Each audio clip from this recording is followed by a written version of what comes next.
Equilibrio de una partícula. Si observamos en la fotografía que se presenta, es un trapecista que está guardando el equilibrio en un columpio sin caerse, ya que las consecuencias pues serían fatales, se moriría. Pero ustedes me pueden preguntar por qué, si le pongo equilibrio de una partícula, ¿acaso el trapecista de la fotografía es una partícula? Bueno, los autores que hacen los textos de estática, una manera de introducir a los estudiantes es considerar una partícula, en este caso la distribución de masa en el cuerpo del trapecista, podríamos decir que está concentrada en un punto, que más adelante diríamos que es su centro de masa, como si la masa estuviera concentrada en ese punto.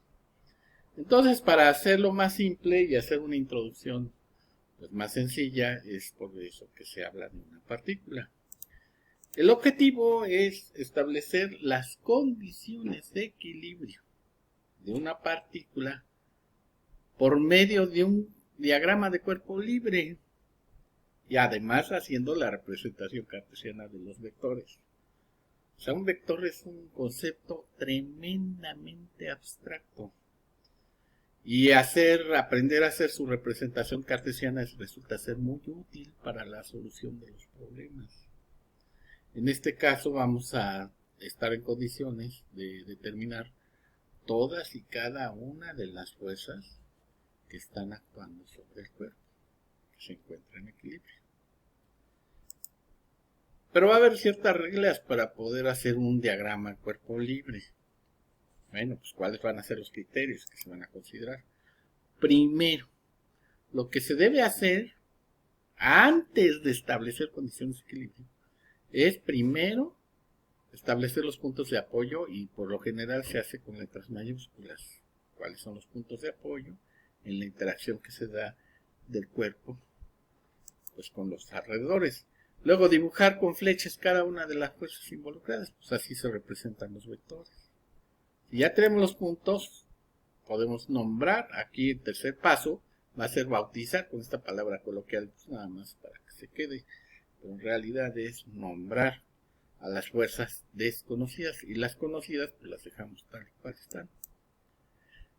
¿Cuál será el procedimiento para determinar las fuerzas desconocidas?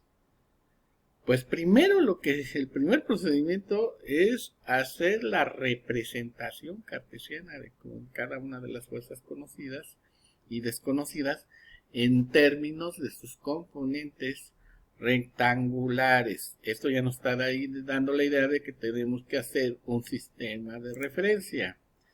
Y ya una vez que tenemos las componentes rectangulares de cada una de las fuerzas actuando, pues ya estaríamos en condiciones de establecer un diagrama de cuerpo libre.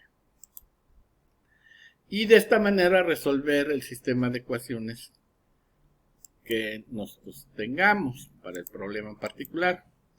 Por ejemplo, si A y B son vectores, B y C, la representación cartesiana para cada uno de ellos, en el caso del vector A, pues podríamos ver, el vector A está en el origen, parte del origen de un sistema de coordenadas en 3D, X, Y y Z, las coordenadas rectangulares, vamos.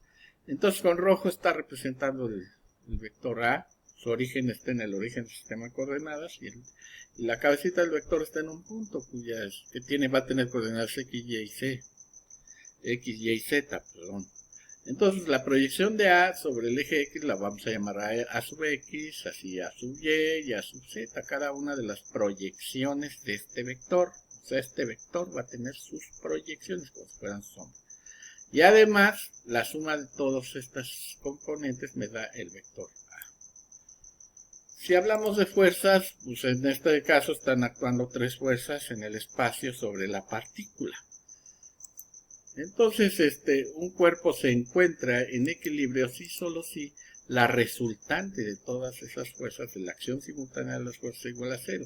Si la acción de las fuerzas se dan en el espacio 3D, nosotros tendríamos que hacer la sumatoria de las componentes en X de cada una de ellas, más la sumatoria de las componentes en Y de cada una de ellas, más la sumatoria de las componentes en Z igual.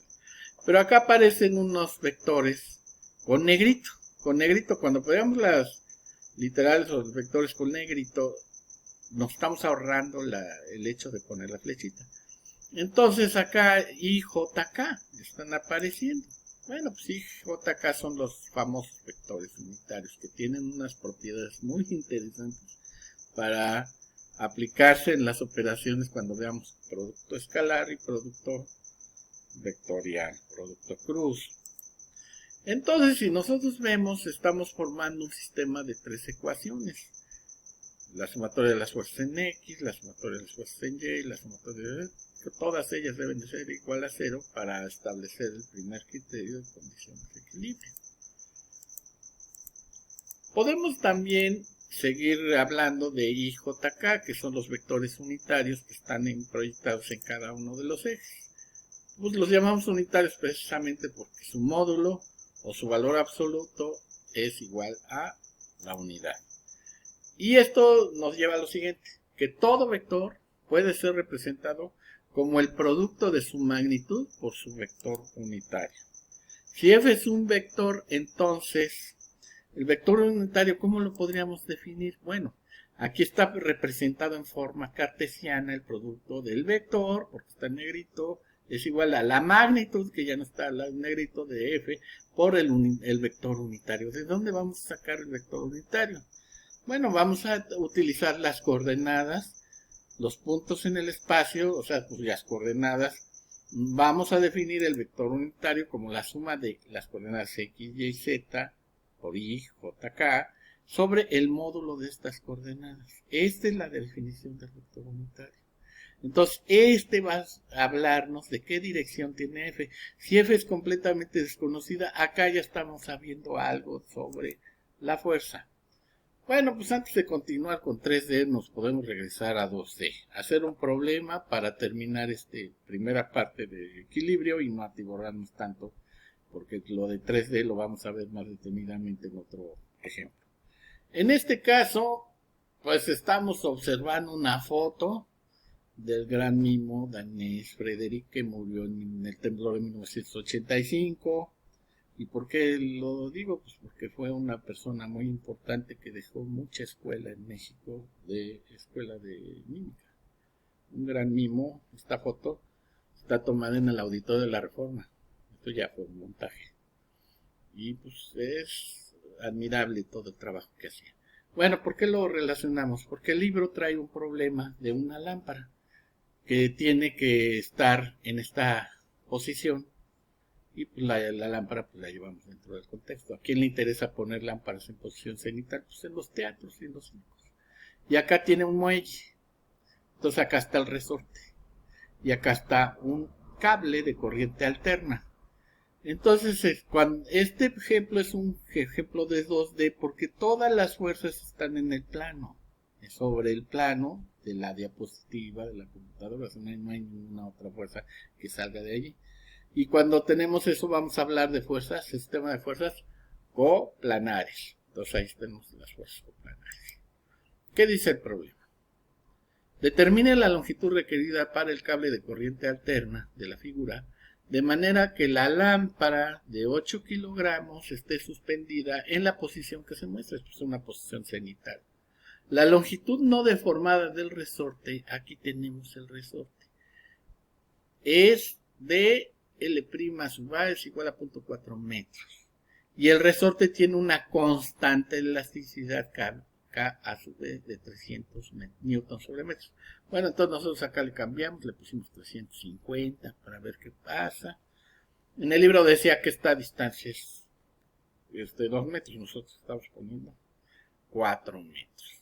Entonces este es un ejemplo de 2D donde no nos requerimos meternos a un enfoque como estamos viendo en el espacio vectorial y se va a resolver de una manera analítica. Primero, ¿qué hacemos? Pues el objetivo es llegar finalmente a establecer las condiciones de equilibrio, pero para eso necesitamos un sistema de coordenadas X, Y.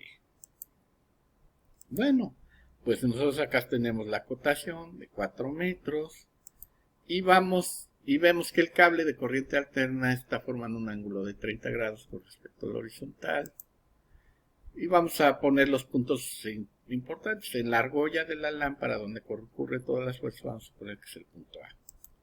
En el extremo del resorte, al lado derecho, vamos a poner el punto B. Y el C, aquí lo vamos a poner. Acá en el ejemplo pues, está de guía y ahí están exactamente los mismos puntos. Entonces, ¿qué hacemos? Ahora vamos a dibujar los vectores. Primero, ¿cuál se les ocurre? Pues el peso de la lámpara. Ahí está, aquí el peso de la lámpara. Tiene un peso, acá le ponemos un nombre, estamos poniendo el vector y el nombre de ese vector. Luego, por ejemplo, el resorte. ¿Por qué hacia acá si el resorte está estirado? Precisamente aquí el problema nos está sugiriendo esto. La longitud no deformada del resorte. Quiere decir que cuando se amarra el resorte a la lámpara y al cable, entonces el resorte se va a estirar. Entonces la longitud no deformada, pues es 4. Pero cuando lo amarramos, el resorte se estira, pero ¿hacia dónde va a reaccionar si se rompe el cable? Pues va a reaccionar hacia acá. Entonces por eso es este vector hacia la derecha y es positivo, representa la reacción del resorte. En realidad, esta va a ser mi fuerza B. Es una fuerza desconocida, pero ya le estoy poniendo un nombre. Y va hacia acá, porque acá está el punto B. Y finalmente la tensión del cable va hacia arriba, por el cable de corriente alterna, y esta le estoy llamando FC. Entonces ya hice mi diagrama de cuerpo libre porque ya puse los puntos de apoyo, puse mi sistema de referencia y puse los vectores. Ahora sí, podemos pasar a establecer las condiciones de equilibrio. ¿Qué están diciendo las condiciones de equilibrio? Bueno, pues acá se habla de 3 fuerzas en el espacio XY y es igual a 0. ¿Qué son las componentes? Primero nos vamos a fijar acá. La primera es FB. FB está actuando al lado positivo, pero se le opone la proyección de la fuerza FC sobre el eje X, que es FC, coseno de 30 igual a 0. Para el sistema de abajo, bueno, pues nosotros vamos a tener que hacia arriba tenemos la proyección del cable en el eje Y hacia arriba, es FC, el cable FC, seno de 30 grados, menos el peso. Esta es una fuerza conocida. Entonces inmediatamente podemos decir que FC es igual a 78 newtons sobre 0.5, que es el seno de 30 grados, y eso nos da 156.8 newtons de manera inmediata. Y para FB, pues si tenemos FC, acá la sustituimos y obtenemos que FB es 137.52 newtons. Ahora, ya resolvimos el hecho de aplicamos condiciones de equilibrio y encontramos las fuerzas desconocidas. Pero el problema no termina ahí. Ahí lo que nos está preguntando es determinar la longitud del cable de corriente alterna. O sea, ¿qué longitud debe tener este cable para que esta lámpara esté arriba de Frederick? Entonces vamos a utilizar la ley de Sub-Hooke. ¿Por qué? Porque hay involucrado un resorte. Bueno, pues entonces estábamos diciendo que la fuerza del resorte de reacción va hacia acá, es esta, y es igual exactamente a lo que ya habíamos encontrado para FB, que está acá, 137 puntos. Entonces en realidad acá ya tengo la fuerza del resorte, que es igual acá por S.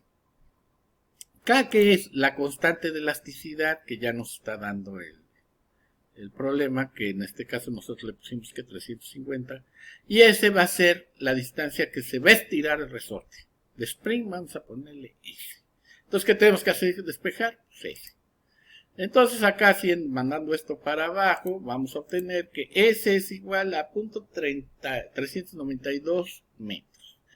Entonces, de este modo nosotros podemos decir que los 4 metros se van a distribuir entre la longitud no deformada del resorte, que nos están dando 0.4, acá está 0.4, lo que se estira el resorte, y la proyección a lo largo del eje X del cable, que viene siendo L, la longitud del cable AC, es por el coseno, ¿sí? Entonces todo esto debe dar 4 metros. Entonces el hecho, hacemos el despeje, hacemos la cuenta y obtenemos que la longitud del cable de corriente alterna es 3.7 703 metros. ¿Qué quiere decir? Que desde acá ya cuando está estirado, pues con 3.00